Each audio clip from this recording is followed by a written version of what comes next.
In my very last recording, we talked all about the concept of strength, and hopefully you've watched that video already, and if you haven't, I would encourage you to go and do so. I mean, basically what we did is we looked at really 5 different types of strength, and we applied them to 2 continua before defining them. And what I'm going to be talking about today is measuring strength, or in this video I'm going to be talking about measuring strength, and you're going to need an understanding of strength before you kind of really intuitively understand this. So if you haven't watched it, I encourage you to go and do it. So let's sort of go through this one step at a time. We previously defined something like maximum strength as the maximum force that the neuromuscular system can exert in a single voluntary contraction. So how would we measure that? Well, it has to be something that's a single contraction, right? And we've got 2 examples here.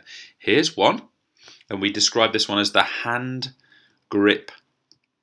And none of that's going to get you a mark yet, but the key word that will is the idea of a dynamometer. And I've got the example here of a hand grip dynamometer, but do please bear in mind there are dynamometers that measures the maximum strength of other parts of the body, and there's one that's used quite commonly, which is the leg dynamometer, which basically encourages you to stand up straight with as much force as possible, to straighten your legs with as much force as possible.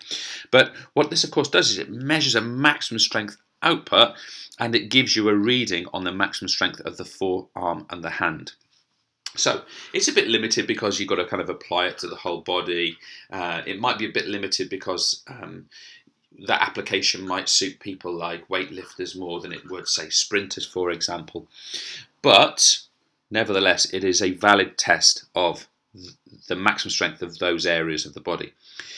The sort of positives of this is it's cheap, right? You've probably done this yourself. You've probably got these things at your school or at your college, and they're cheap to use. The other test which is relevant is what we call a 1 rep max test. So again, for maximal strength,